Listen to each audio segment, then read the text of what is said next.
Lions Rock Productions.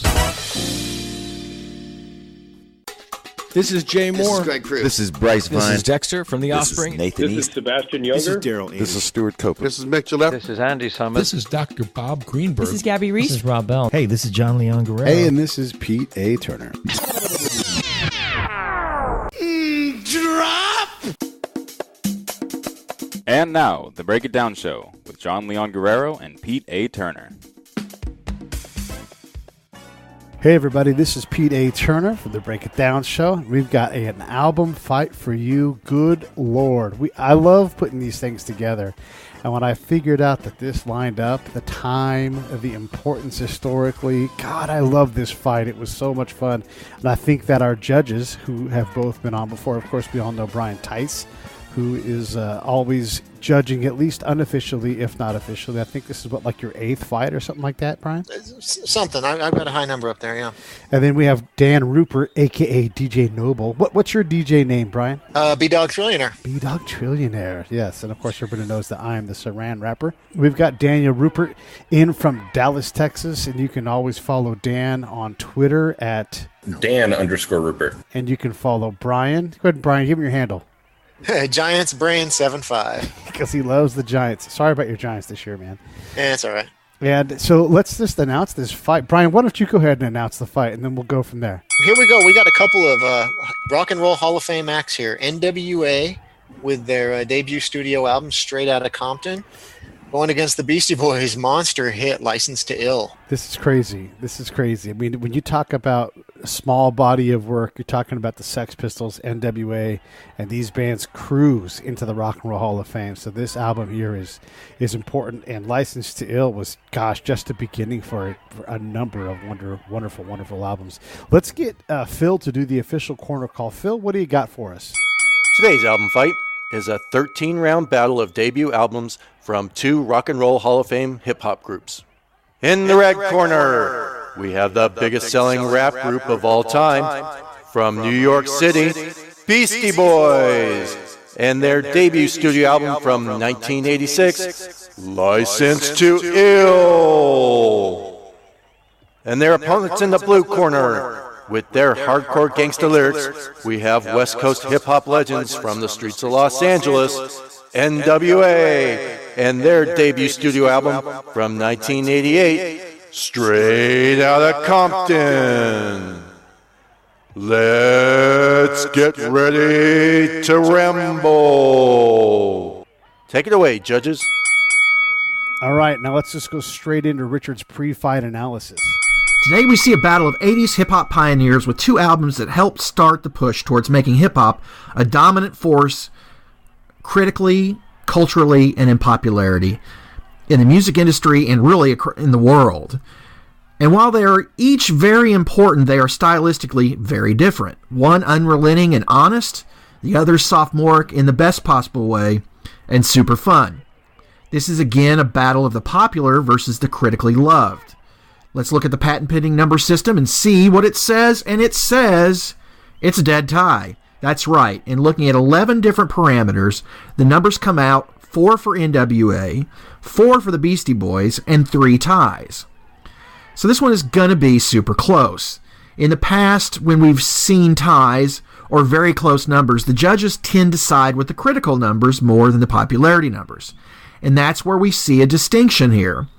3 of the Beasties' 4 points came from popularity numbers, whereas all 4 for NWA came from critical numbers, which tells me while it will be a very close fight, it will go to NWA Straight Outta Compton 7 rounds to 6, and I wouldn't be surprised if we get a split decision from the judges here.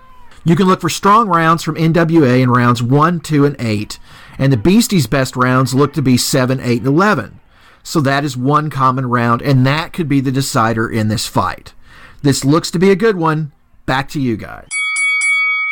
Yeah, Richard's really good at this. I mean, he gets really close and seems to have figured out the code as to where we'll end up, even including the human factor. Brian, you've done a bunch of these. What are your thoughts on Richard's analysis? He's definitely laid it out. Really going to be a tight fight. He lays it out with the critics, judges, and the fans judging, and I think it's going to It's going to be one round either way. Dan, what are your thoughts? It's funny. Richard's really good at this, like you said.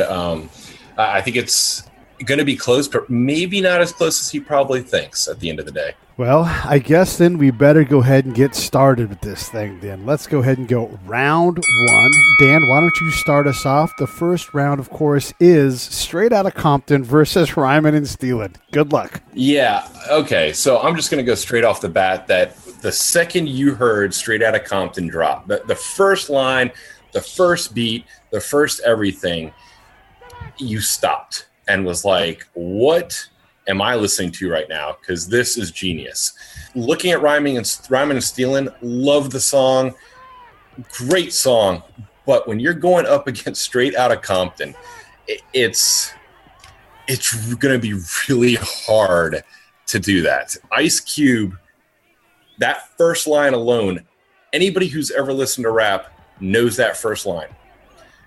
The first two lines, really, the first two bars, and I had to go with Straight Outta Compton on this one. Absolutely, 10-9. You couldn't start an album off better, I think. All right. Well, crazy motherfucking name Ice Cube. That does say it. Brian, what about you? How did you have round one? Straight Outta Compton. I don't know if you guys saw it, but ESPN in their 30 for 30 series, they had one. It was directed by Ice Cube. It was about the Raiders and the influence they had on L.A. in the time that this album came out. And it mentioned that first line we're talking about. Crazy motherfucker named Ice Cube from the gang called With Attitude.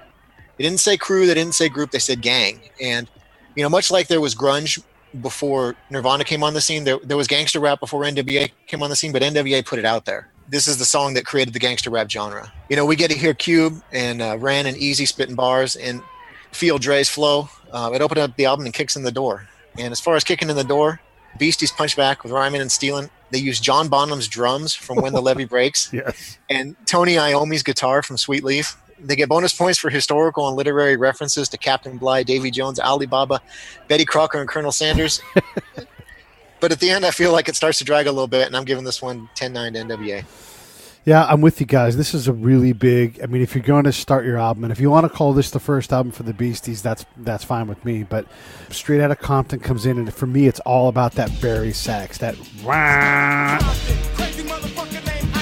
That's dangerous. That's fucking scary. I'm a white dude, and I'm like, what is going on?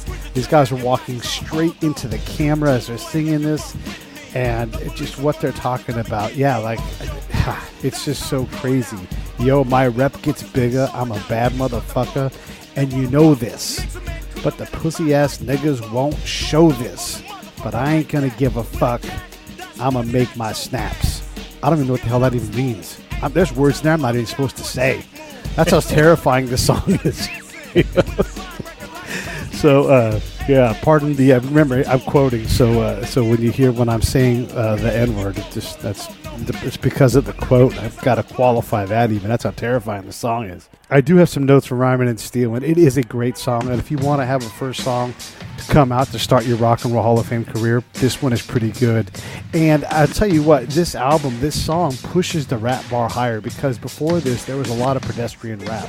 There were things like I Need Love, that came out, and it was like the first slow jam rap song that LL Cool J did.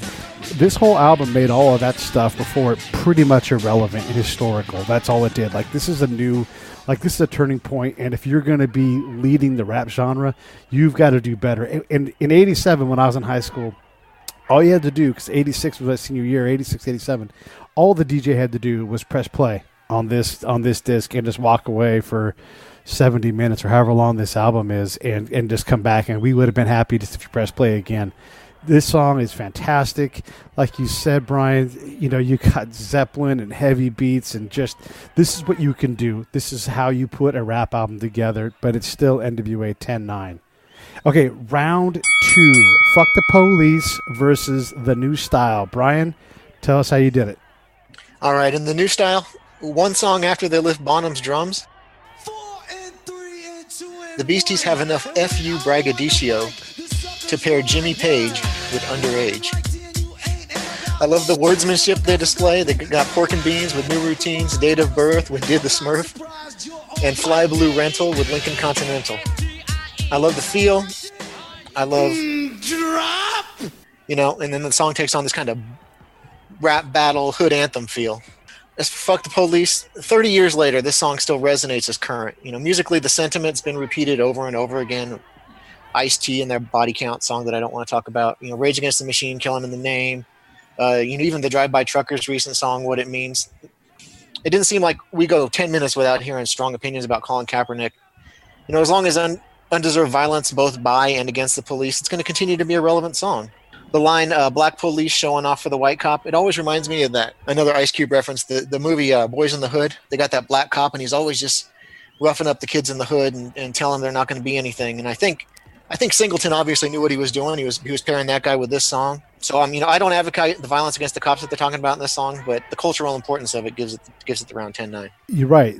Boy, the cultural importance is really what matters. You could think of other guys that do this. Boogie Down Productions, KRS-One does whoop, whoop. That's the sound of the police. That song is almost comical, in terms of a very serious topic compared to what this is. This is straight up in your face.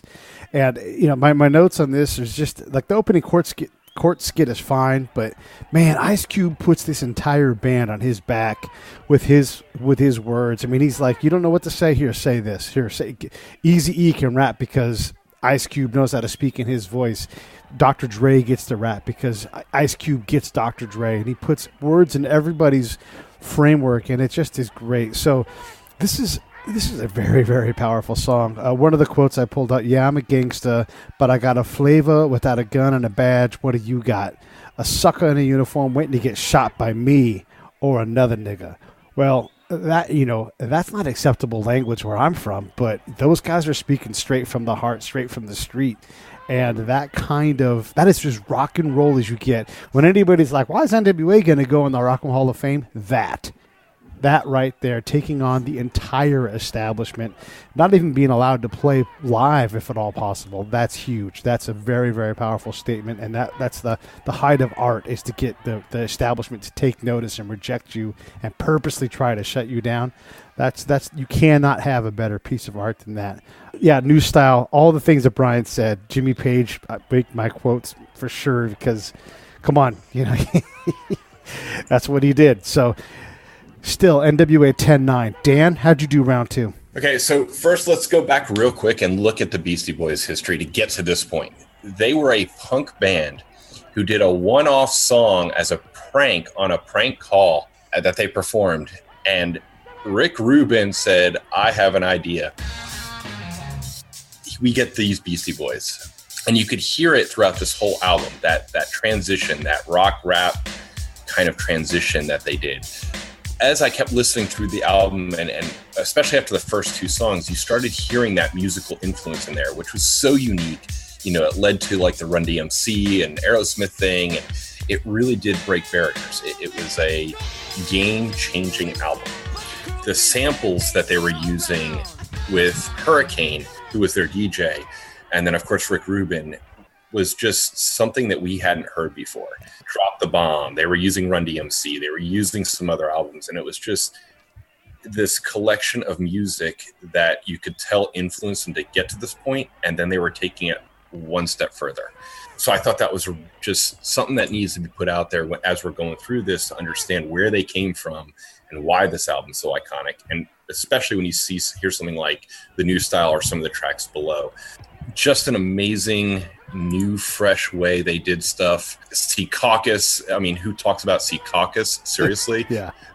Just the wordplay and, understanding that, if he says, if I play guitar, I'd be Jimmy Page. Well, let's be honest, the Beastie Boys play their own instruments, so there is this really cool part about it. A fantastic song. Fantastic. But you're going up against Fuck the Police. And as you said, I was a big fan of BDP and KRS-One, and I love the East Coast rap. But in reality, they weren't really overtly talking about the things that basically Ice Cube through NWA was talking about. And you heard it, and it was one of the first moments of, oh my God, this is how these people see the world. And it's, it's very in your face. And I think, the lyrics weren't over the top great comparatively, but I think the message and what it relayed and what it impacted on the musical scene going forward is why I gave this song Fuck the Police 10-9 over the Beastie Boys. It's just that punch in the face that hadn't been done before. All right. Excellent words, and I totally agree. It hadn't been done before, and you had to reckon with it, and that's art that you just cannot change. Let's do round 3, Gangsta Gangsta versus She's Crafty. All right, so again, KRS-One gets a sample. I love that we've had a chance to mention him twice. Man, Gangsta Gangsta. This is the thing about NWA is that it's real, and the Beastie Boys, at least at this point in time, are singing about beer and girls and how great they are and all that kind of thing. But when Eazy-E grabs the mic, and he actually is a drug dealer, he actually owns a gun. Like, it sort of makes the I'm from Manhattan rap kind of thing not so powerful. So She's Crafty is fun, and you're going to dance to it, but and this isn't the first time that we're going to mention Rick Rubin, but Rick Rubin, good grief, both these albums are put together well, but I think Rick Rubin had more tools at his discretion and a bigger budget. And how brilliant is that guy just to bring this whole idea together? I was thinking, if you were going to build, the Mount Rushmore of rock producers, Rick Rubin's on there, George Martin's on there, Quincy Jones, and then you got one more slot, and you got a lot of dudes wanting to come up there. But if you think you're going to knock Rick Rubin off that mountain, sorry, friend, you're not going to. I mean, it's not just the Beastie Boys. I mean, he was still doing heavy metal producing at the exact same time. So this is a guy that knows no bounds musically. He just knows how to create these things. It's a good song, but Gangsta Gangsta is...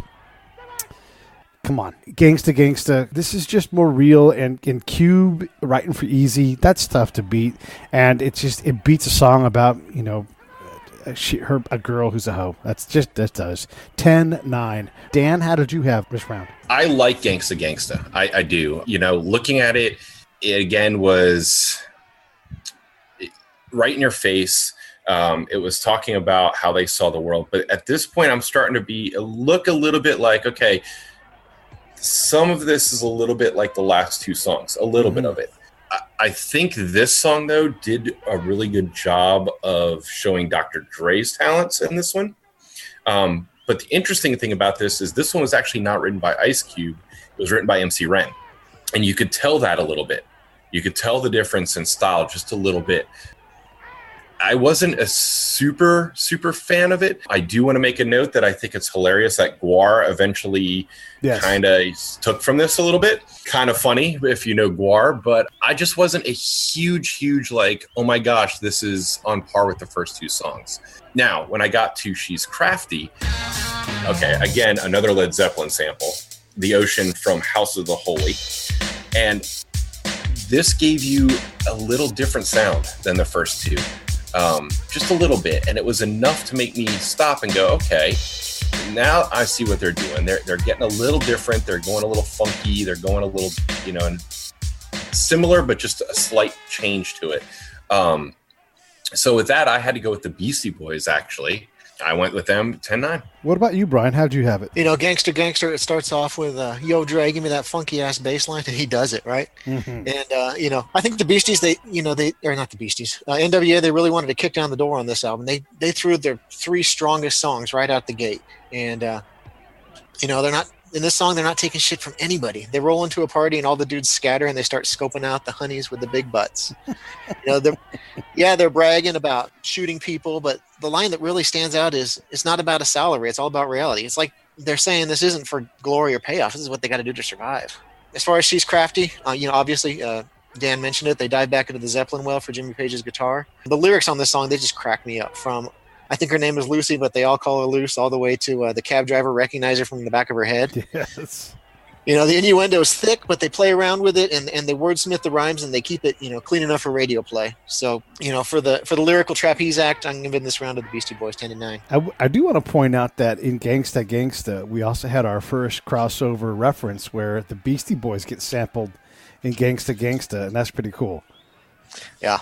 And then also, I was checking, Dan, Ice Cube, MC Ren, and the DOC are all credited with writing that song, so I guess it depends on which verse or where you're at in that thing. But from what I know of that song, MC Ren was the major contributor. Usually when they put those down, when you see a lot of artists on there, a lot of times what will happen is one artist will write and then other artists will come in and change certain pieces of it and they'll still get editing credits. What I know of that song, I believe, is that MC Ren actually wrote most of that song. Well, since we're talking about MC Ren, why don't we go ahead and do round 4, If It Ain't Rough versus Posse in Effect. Go ahead, Dan, give us round 4. All right, so I'll start with the Beastie Boys on this one. Posse in Effect, I really like the wordplay in this song. Smurf, Popeye, Jerry Lewis, Bullwinkle, and Brutus. How do you pull that out of everything that you've done? Really, really cool. Stealing a little bit from Pee Wee Herman, and just I really enjoyed the play with this one. If It Ain't Rough, I liked it. I do. I think it's probably one of the lesser tracks on this album. Just my personal, as I'm reading through it. I know they're talking about, sex and some other pieces to their life, but I just wasn't feeling it the same way as the first 3 songs. That's me personally. But so I actually went with Posse in Effect 10/9 because I love the wordplay so much in this one. All right. Brian, how about you? How did you have round 4? As far as Posse in Effect, like Dan was saying, the wordplay, the song rhymes pagoda with Abe Vigoda. Yes. I don't really know what else to say. It's got that flow and wordplay that the Beasties are showcasing. It's got the beats and the braggadocio, but it's kind of clear that they don't take themselves too seriously at the same time. As far as If It Ain't Rough, NWA and Dr. Dre, they love their funky bass lines, and here they take one from the Average White Band. This song is a showcase for MC Ren. He does okay with it. His flow is okay, but his lyrical styling, it kind of falls a little flat with me.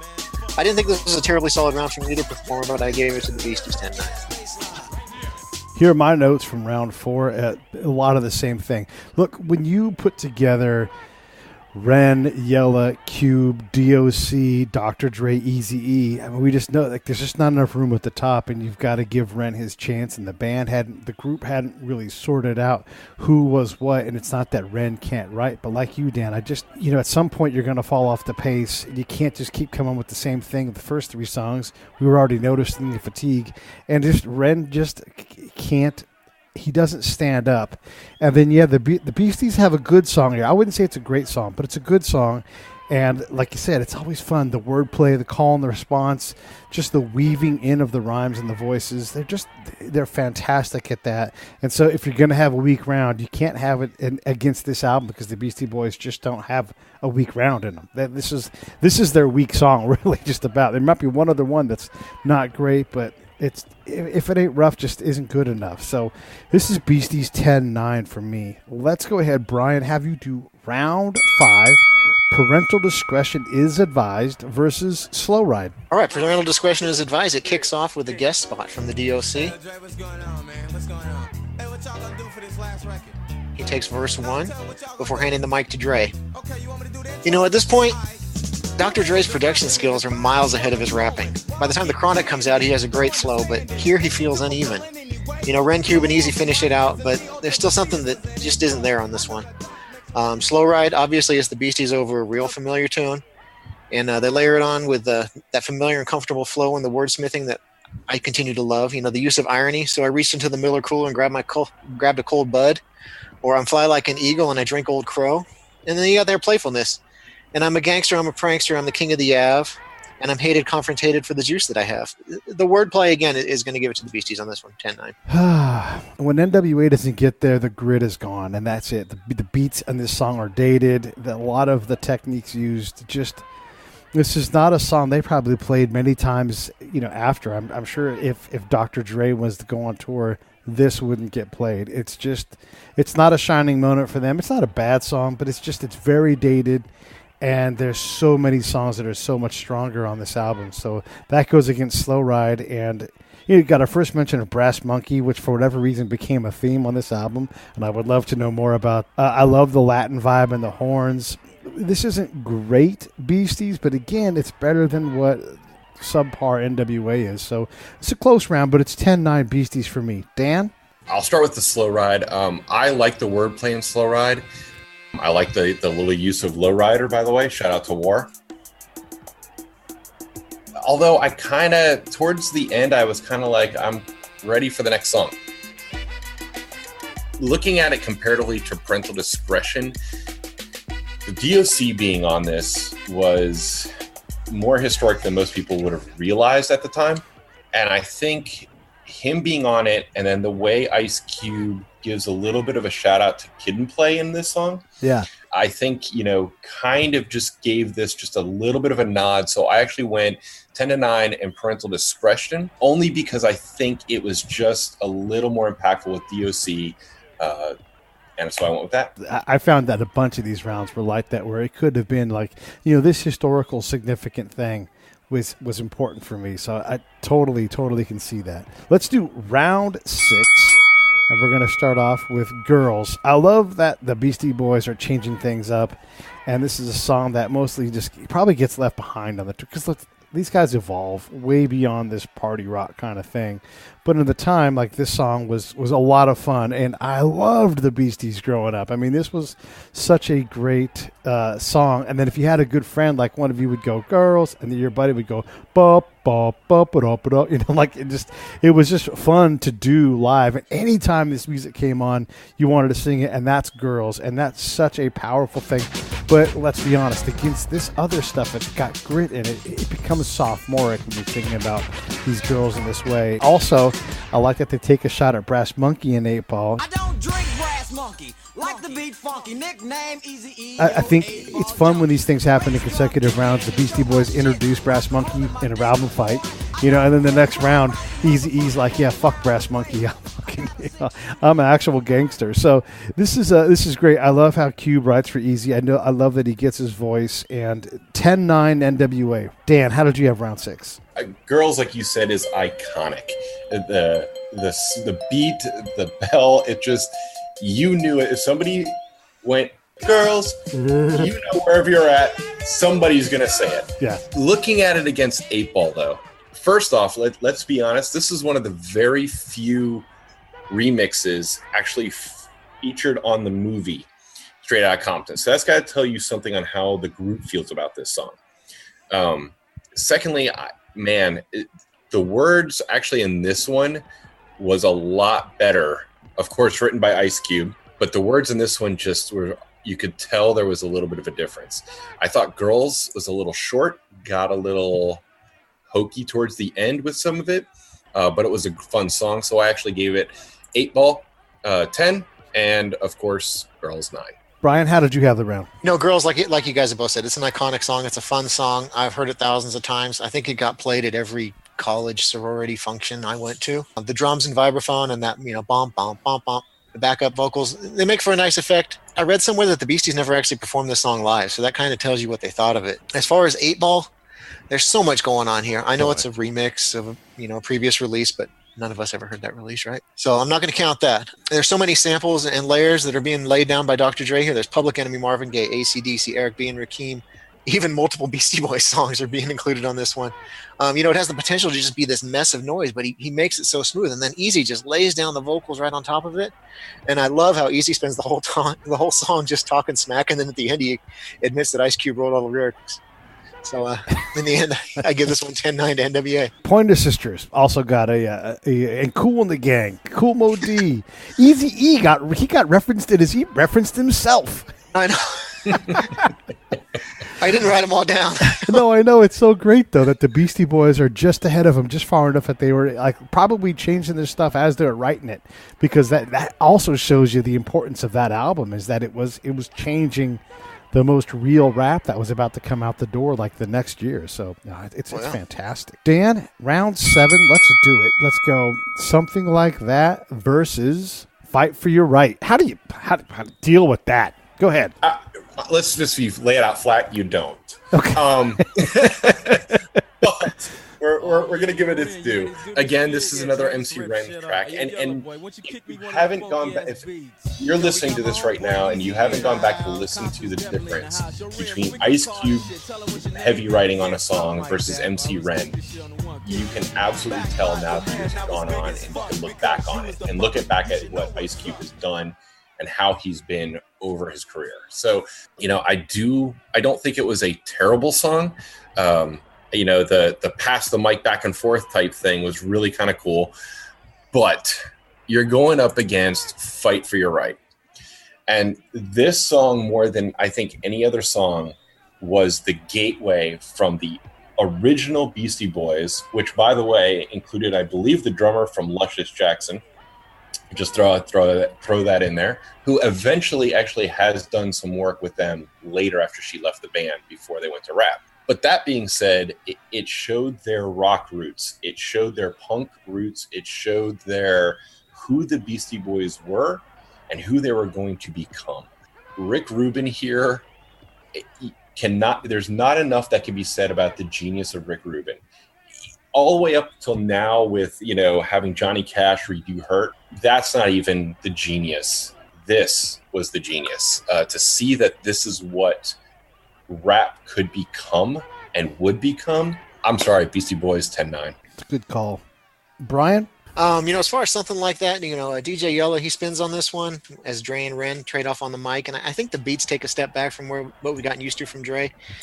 And, once again, Dre's vocals, and flow, they're just lacking on my end. I'm not digging him at this point in his career. As far as Fight for Your Right, I know that the band essentially disowned this song because they made it as a parody and it became an anthem for those that they were mocking. The mocking tone has a special meaning to me because in junior year English in high school, me and two friends, we reprised this song and rewrote the lyrics to fit the Great Gatsby. Nice. The neighboring classrooms didn't appreciate the electric guitars interrupting fifth period. The performance still resonates with those fortunate enough to hear it. So I'm giving this one 10-9 to the Beastie Boys. Good enough reason for me. That's awesome. Baddest motherfucker that you ever saw. Yet not even the baddest guy on his own record. I don't believe that. An album full of truth. Ren has to deliver something else. And I'm not a big guy of like, I'm the best rapper that you have ever seen. I'm so scary. You tell me something else. And like you said, Dan, it's just there's a difference in the quality of writing. And it's not that Ren is not good, not that he can't contribute. It's just you're in a band when you're not even in the top 3 in terms of what you bring to the table, and that's just the God's honest truth. I know that Ramsey Ren has made a whole lot more money making music than I ever will, but in this goofy platform, you have to call it out because it does stand out in terms of where he was and his capabilities and the group's capabilities. Because I'll tell you right now, if NWA did another song. This episode of the Break It Down Show is brought to you by Lions Rock Productions. That's us. We publish, evaluate, and develop podcasts just like this one, consult others to build their own, and create associated content and content marketing strategies. So if you're launching or expanding your social media presence, your business, or your personal brand, or if you just want to take your media presence to the next level, reach out to us on Twitter at Pete A. Turner or at JohnLG69 at the Break It Down Show. There's 1,000 ways to get a hold of us. Now enjoy the show. His capabilities and the group's capabilities, because I'll tell you right now, if NWA did another song, this quality of song wouldn't get on the album. It'd be a shorter album is what would happen. Fight for Your Right.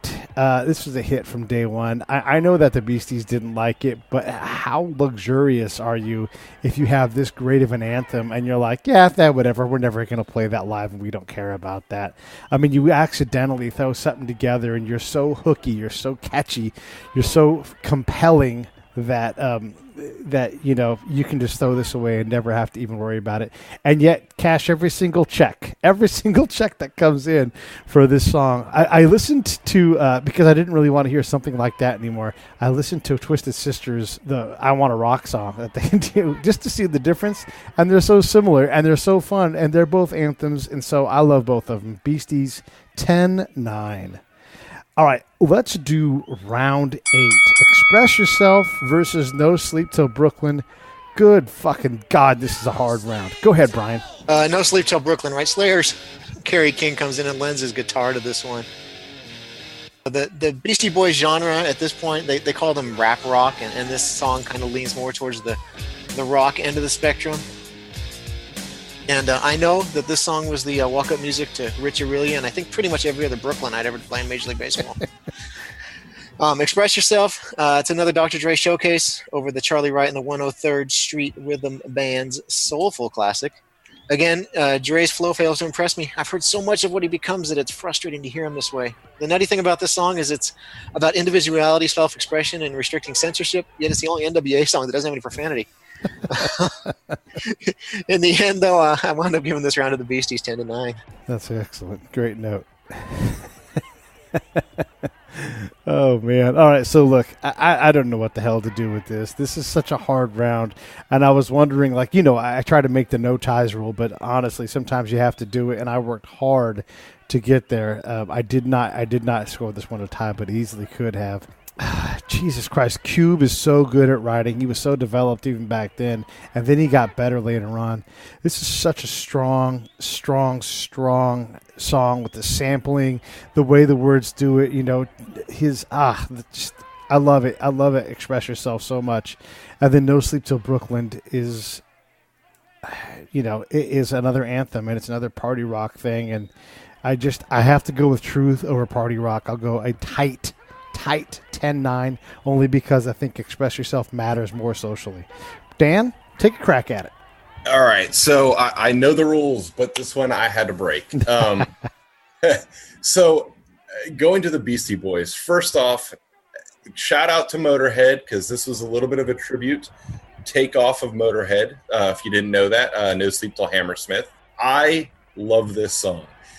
The second it comes on, Mm-hmm. And it's one of those, like you said, anthems, but it's a totally different iconic anthem using, Slayer, and just, you could literally see the griminess of New York City and the party scene of New York City in this song. Growing up in New Jersey, driving into the city to party, I don't know of a trip that I took that this song wasn't played at least once. Just an amazing song. But then you're going up against Express Yourself, one of the catchiest hooks. Like you said, the lyrics, first off, sampling Charles Wright, who in the world, unless you're a music aficionado, to figure out Charles Wright, oh my. But to hook that and to make it, like you said, an impactful statement along with the words, and the Ice Cube is so good at this point. I actually could not decide which song for totally different reasons. So this is the only thing I scored a tie on. Probably will be the only time I will ever score a tie. 10-10. I just couldn't do it. You're such a fucking coward. God damn I know. it. I know. No, it was a really hard round. Let's just slow down for a second and talk about this, because, Brian, I'm sure you struggled too, but how do you sort it out? How do you make a difference? Because these songs are so close in quality. In terms of production, no difference. In terms of message, one's an anthem of partying. I don't know. What do you think, Brian? In the end, it just... I listened to both of these multiple times, and I don't even really know how I picked it. It's just the No Sleep Till Brooklyn. I don't know if it was more familiar to me, or if it just hit me more, or what. It was probably the familiarity factor, and that I've probably listened to it more than I've listened to Express Yourself. The sample there in No Sleep Till Brooklyn, No Sleep Till...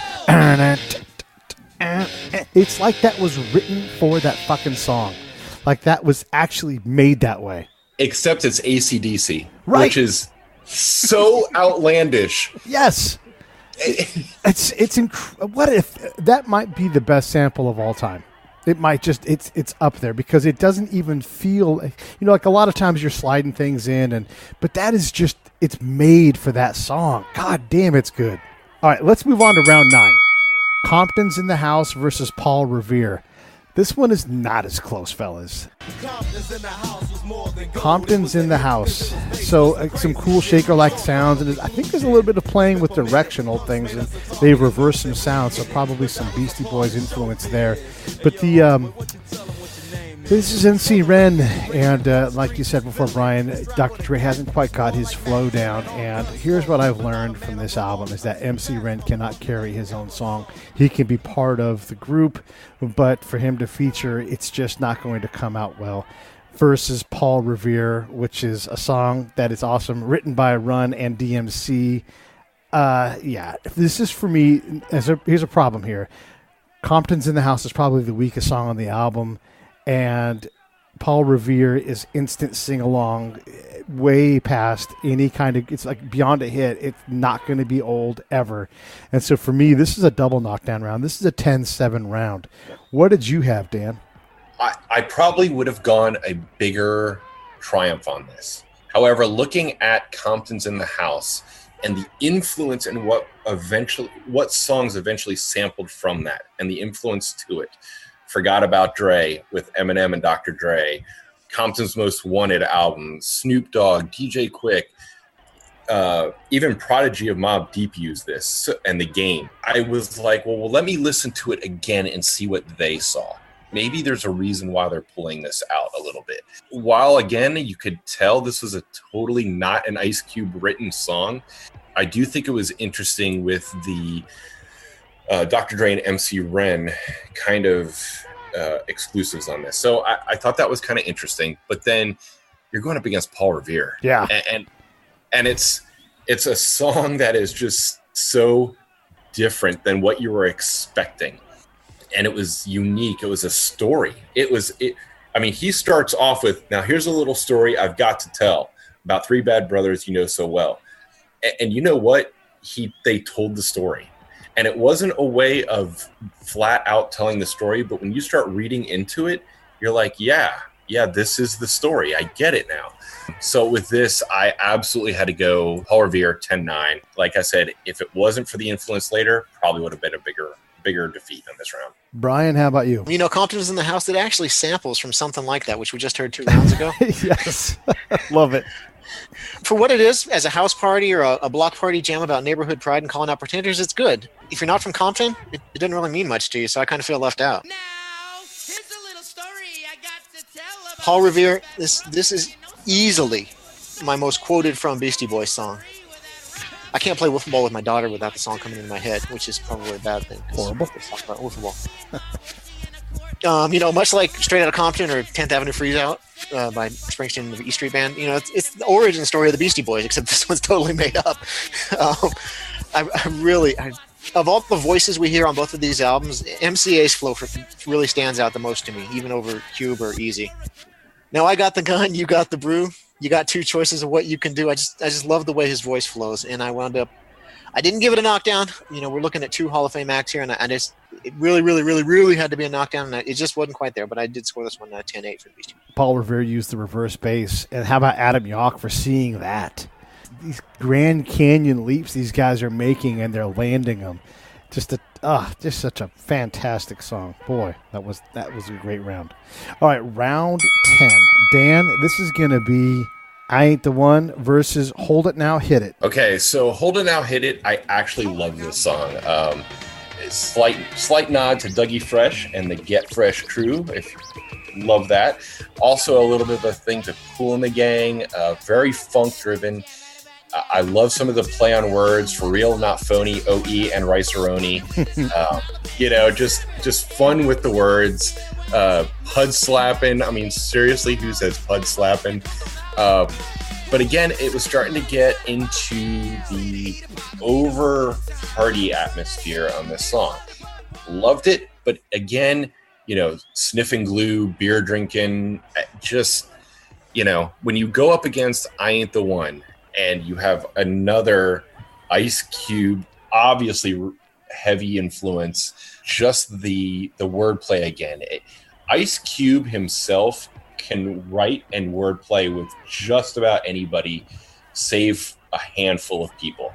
Absolutely deserves to be up in the talk of some of the best lyricists and writers. Because of that, I actually had to give I Ain't the One a 10-9 nod over Hold It Now, Hit It. Wow. All right. Let me write that down. Brian, how about you for round 10? For Hold It Now, Hit It, there's a lot of production that went into this one, and it's pretty much an homage to drinking mostly beer, which is a good thing, but it's the closest thing to a skip song in this fight. The verses and rhymes flow, but the repeated pauses with the squishy, squishy, squishy hold it now, hold it now, hold it now, hit it, whistle, whistle, yo, Leroy. It just interrupts. It doesn't work for me. It just gets in the way of the flow, and I don't like it. I know it's regarded highly by critics, but it just doesn't do it for me. For I Ain't the One, we got Cube, and he's waxing poetic about a gold digger in an angry, mocking tone over some seriously funky grooves. I love his flow, and I love the fact that he ain't going to get played like a poo butt. But I'm a menace to society, but girls in biker shorts are so fly to me. And I like the wordplay. Sometimes I used to wonder how in the hell a dude get a fine girl's number. He's getting juice for his ducats. I tell a girl in a minute, yo, I drop a bucket. When I was a kid and my dad was talking to me about dating, he would say what his dad said to him was, you take a girl out on a first date in a manure spreader and that'll give you an idea of what she thinks about you.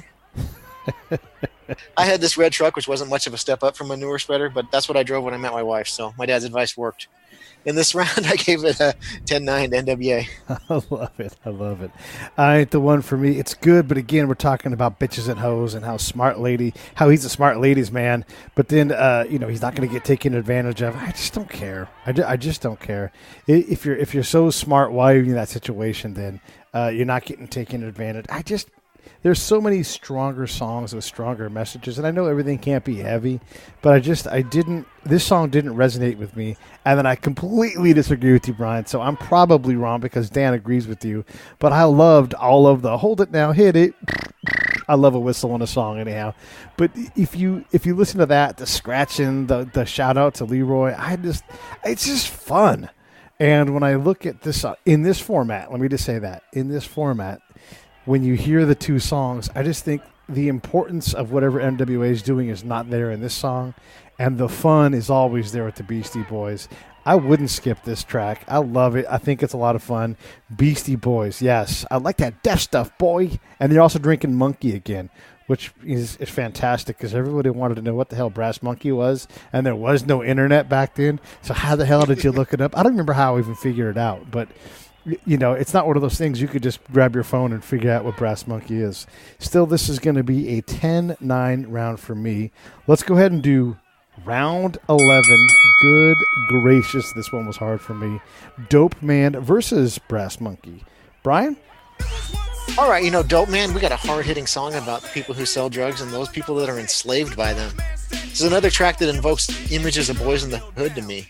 The scene with the lady on the street saying, come on, dope boy, you got any rock? I'll suck your dick for some rock. If you've ever seen Requiem for a Dream, that's an even worse image of drug abuse. That's the last movie I saw that actually gave me nightmares. This song also lifted some Moog synthesizers from the Ohio Players, and that sound was a major influence for the next decade of rap. Brass Monkey, it's a fortuitous bit of luck in this album fight. It doesn't always work out this way, but here we got a song dedicated to a drink designed to get you drunk in a hurry. They sample from and get the brass horn sounds from Wild Sugar's Bring It Here. I don't know much about Wild Sugar, and they weren't around for very long, but they do appear to be from Brooklyn, so maybe that makes sense. This song also has some serious low end from the 808s. In high school, if we wanted a trunk rattler and we didn't want it to have a whole lot of profanity, this is what we put in the car when we were cruising the neighborhood. And in this round, though, I'm going to give it to a Dope Man because I think they take the message a little bit stronger. Oh, it's a great note. The Hubline company that made the Brass Monkey drink, who would have ever thought they would have made all of that money and probably continued, whoever owns them, continues to make it. And then, that band, look how much money they've made by making that hook. They're probably just like, God damn, they did such a good job with our song. They're all just, they're drinking champagne more than they're drinking beer now because of their luck to have the Beastie Boys cover this thing. What a fantastic! The Brass Monkey is just, if you want to party and get it started, you just when you're pre-partying, you play this, and goddamn, there's nothing wrong with this song. It's basically perfect. And then there's Dope Man, and like you said, Brian, they talk about all those things, and the images that come out of this album, like the Dope Man and what his responsibility is, and how for him it's just a business, and he can't get into the fact that he's harming people because he's trying to survive, and those people are doing stupid shit, and fuck them, and the whole thought process of I'm young, I'm black, I'm male, and I don't give a fuck. is terrifying, and it makes you just afraid of everything these guys are talking about. And there's a guy out there getting people high because they don't give a fuck. Why not be high? So many messages. It's so powerful.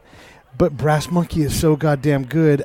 I tied this one 10-10. I'm a coward. I'm saying it out loud. You coward. You coward. I deserve it. Dan, help us out. I'm going to help you out here. So, Brass Monkey is iconic. I mean, you hear the word Brass Monkey together in a sentence. It doesn't have to be together. You can put brass somewhere and monkey somewhere, and you're going to make the connection of this song. I think I actually found out about the drink. I was stumbling across a liquor store while I was in the Army, saw a bottle, and was like, what is this? So it's just an iconic song. Yes, it's still on the whole party thing, but man, that hook, you just couldn't get away from it. Absolutely loved it. It's definitely an iconic song. I had a lot of trouble.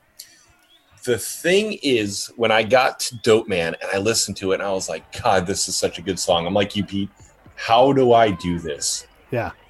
Here's where it sold me. This was not an NWA song. All right. This was an Ice Cube song. And had this gone on an Ice Cube album by itself, absolutely would have been just right up there. But then I'm thinking, this is an NWA album. If you're putting this out, and I know I've heard what Ice Cube can do up to this point, I don't necessarily need to hear almost a whole song of Ice Cube. Well, I love him. Yeah, this is an NWA album, and you're featuring only one guy on this, really. So because of that, it was the only reason I went with Brass Monkey 10-9 over Dope Man. Wow. All right. But I mean, that's the kind of stretching that you got to do to get there. And exactly. What about Eazy-E having that last verse, though? I mean, does that? I almost feel like now knowing the history of this, I almost feel like Ice Cube was like, all right, just throw him a bone and give him this verse. I mean, just knowing the history of the band and the inner workings of it a little bit, on some of the how Ice Cube felt about a lot of this. And I'm okay with him getting it, but why only him at the very end for a short piece? That's the only reason I could think to give this one a 9. And Eazy-E actually was a drug dealer, so it would have a little more power, maybe. I don't know. That song is really fucking good, though. Either way, let's go round 12. Man, that last round was hard. Okay, Quiet on the Set versus Slow and Low. Hey, guess what? More MC Ren. And I hate to hate on MC Ren, but just when you have something like Dope Man, the song before, and Quiet on the Set, it's just not good enough.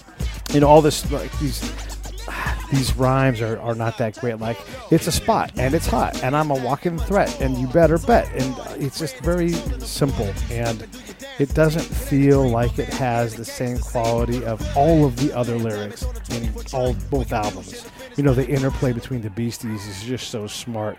Rice-A-Roni's being rhymed in, and Abe Vigoda, and then he's doing spot, hot, got, caught, not, lot. Like, oh, come on, dude.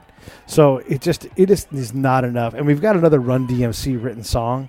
And so now not only is MC Ren in competition with everybody in his band and the Beastie Boys, but he's also not measuring up to Run or DMC. And so it sucks to be the weakest rapper in the room, but look at the room and who's in it. Don't feel too bad, man. In this format, sorry, Beasties 10-9. All right, so I'm going to have to agree with you. I've said it a couple times. MC Ren isn't bad, but he's not Ice Cube. And you can totally tell the difference looking back on this now. Now, again, when you're first listening to these albums when they first came out, you're like, what is this NWA group? Just holy cow. But going back to listen at it, I'm like, okay, I'm starting to see it a little bit that I missed the first time through, or, when I first heard it. Again, very simple. There wasn't a lot of wordplay in it. It was just a very straight to the point thing. You're going up against Slow and Low, which you're right. Just the play between the Beastie Boys was so evident. Another sample, by the way, of AC/DC. Shout out to AC/DC, love them. Bringing up Cheech and Chong in this song. And there's a line in here that tends to get missed by a lot of people. He says, "I do not sing, but I make a deaf song."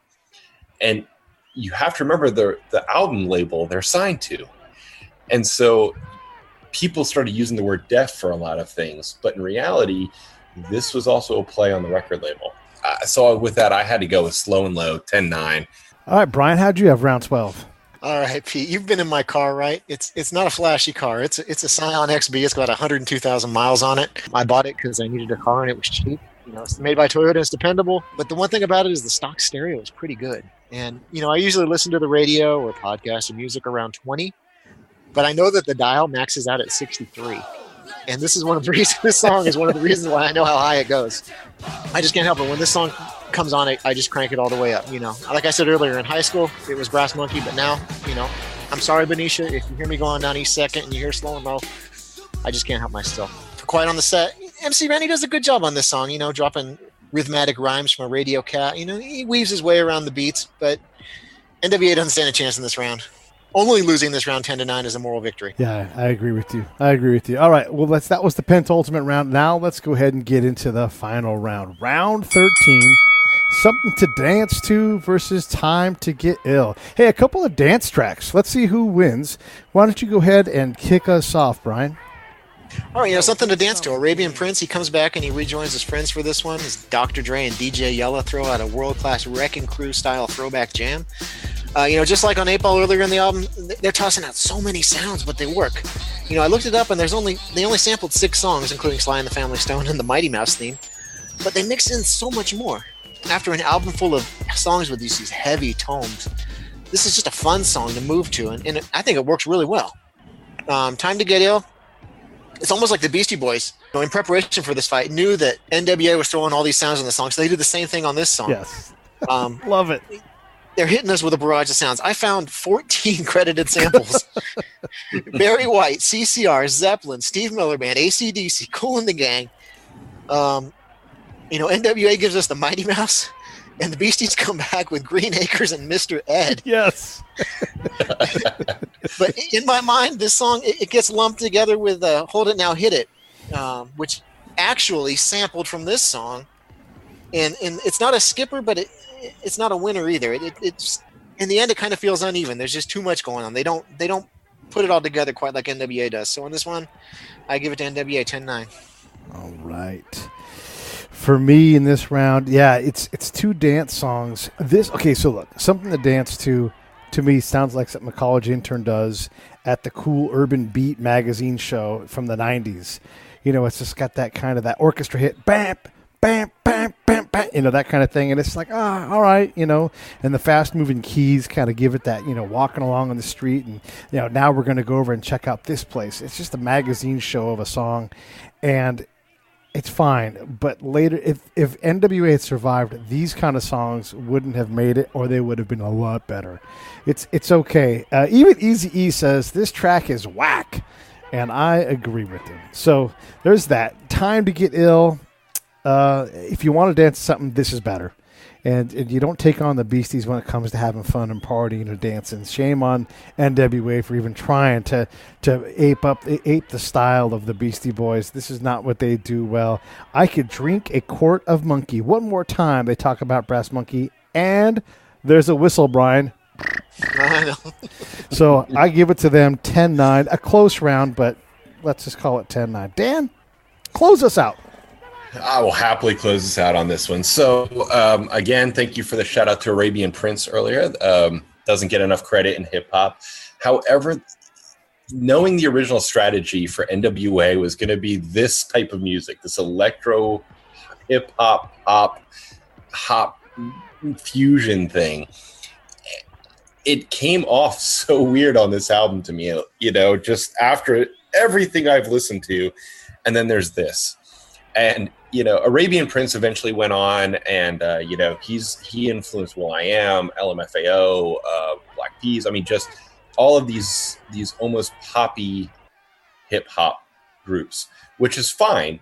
But we're talking NWA here. And, just not buying it. Like you said, had they gone in this direction, we wouldn't know the NWA we know now. And you're going up against Time to Get Ill. And again, it's all the samples, all of the fun. It closes the album out really well. And that's part of this, is that this isn't a great song, but it's a good closure to the album. And that is really important sometimes, is to leave you with that lasting image of an album you just listened to. And so Time to Get Ill does that in a much better way than Something to Dance to. And because of that, Time to Get Ill 10-9 over Something to Dance to. Wow. All right. Well, there you go. There we have it. Let's go ahead and let's get Richard's fine analysis to think what he thinks post-fight. Well, the numbers predicted a tie, and it was about as close as you can come to a tie and still have a unanimous decision. The NWA prediction came from the human element, and to be honest, the critical winners do tend to win. So how exactly did the Beasties pull this one off? Let's take a look. They both did incredibly well in expected rounds. The Beasties won 7 of their 9 points, and NWA actually topped them with 8 of their 9, thanks to a tie in the common expected round of number 8. Both albums had 3 unanimous rounds each, and 2 of the judges gave tied rounds. All things seem very even. So where did the Beasties separate from NWA? Well, of the last 7 rounds, the Beasties won or tied 6 of them. And that right there is just under half of the rounds, meaning they only had to win 1 round in the first 6 to take the fight. So this fight, the Beasties benefited from a strong finish compared to a stronger start by NWA. And you have to wonder, if the song orders were different, would we have a different outcome?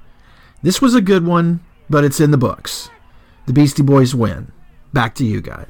Yeah, it was close. It was close, and I think Richard has once again nailed it because he's good at this. If you guys aren't looking at the scorecard at home, I will tell you that this is a unanimous decision. All 3 judges going for the Beastie Boys. Brian had it a very, very, very tight 124 to 123.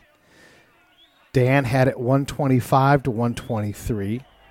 And then I had it a little further apart, 125 to 121. And I'll say, for the benefit of what the difference was for me, is you've got a local hometown crew, and you can't just kick MC Ren out at this point. But unless his game steps up substantially, and apparently it didn't, because he didn't have the songs later on, and clearly Dr. Dre had miles left on him. For sure, Ice Cube was fantastic. It's just those few songs made a difference. And when Paul Revere came up against an MC Ren song, sorry, friend, it's just not good enough, And I got no problem. I would love to talk to MC Ren and hang out with him, and because I totally respect what he did and his art. But in this goofy format, we love both these albums. But that's where I got my big difference, was that 1 round right there was such a deciding thing for me. Dan, Brian, what do you guys think? So I think. Go ahead, Brian. I think it's such a dang shame that NWA is clearly ascending on this album, and this is all we ever get from this core group. By the time they come back out again, Cube has gone off on his own. The whole thing splinters, and the influence that you see from the splinters. Cube has a huge solo career. Easy has a huge solo career until he passes too early, and then Dre has not only his solo career, but he begets Snoop Dogg and Eminem and all sorts of other just triumphant rap acts. So the fact that they had 1 album together and 2.5 albums total, and they're Rock and Roll Hall of Famers, is the influence that NWA had on the scene is immeasurable. And the Beastie Boys had 30 years before MCA passed that they had been making music. So to see them in the Rock and Roll Hall of Fame, you expect it, but just how much influence NWA had is really impressive. When you think about the influence of the Sex Pistols and NWA, very similar in what they did, I think similar in track length too. 1 Sex Pistols album got them all the way into Hall of Fame, and basically 1 album for NWA. It's an amazing accomplishment to be able to pull that off, and it says a lot about the quality of work that was going on. Yeah. I'm going to have to agree with the NWA assessment. NWA led to so many amazing West Coast. I mean, let's be honest, this really started the East-West Coast rivals in a way. It started that whole different sound, the Respect the West, and Ice Cube, who eventually had, if you forgot about him, Gorillas in the Mist, underrated group. You had Dr. Dre, Snoop, and let's be honest, Dr. Dre's production alone, the guy didn't even have to rap, but his production is just almost unmatched, except you're going up against Rick Rubin.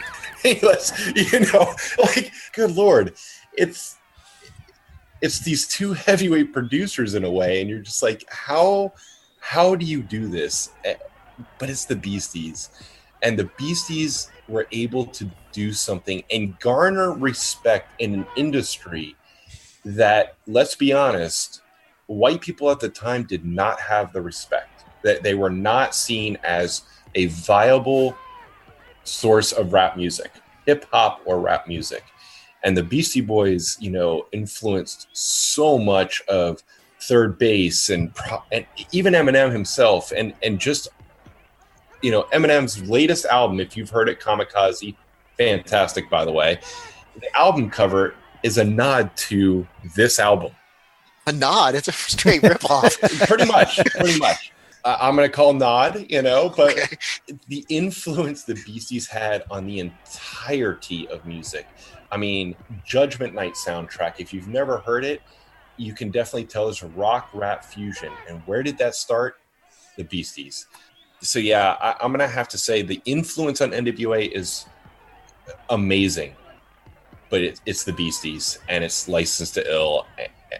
I don't know what else to say other than, good Lord, this was a fight. Yeah, it was a hell of a fight. And the influence that does come out of both of these bands, influencing each other. The Beasties clearly influencing NWA, using a lot of their tricks, reversing sounds and everything else just a few months later. I mean, these albums are essentially the same age, and yet the Beastie Boys' fingerprints are all over it, and Rick Rubin's fingerprints are all over it.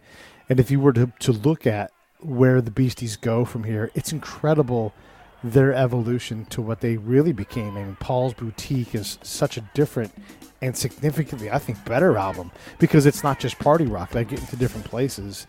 But then you look at Dr. Dre had two different careers before he got his own career, right? Because he goes to Death Row, and he's like, you know what? Keep everything. I got enough in me. I'll go do it again. And he does. It's bigger. And he's a billionaire because he sells headphones and everything. It's just, man, what a fun album fight this was, fellas. Oh, yeah, absolutely. All right, well, let's wrap this thing up. Again, thank you so much for coming on. I really appreciate you guys doing this.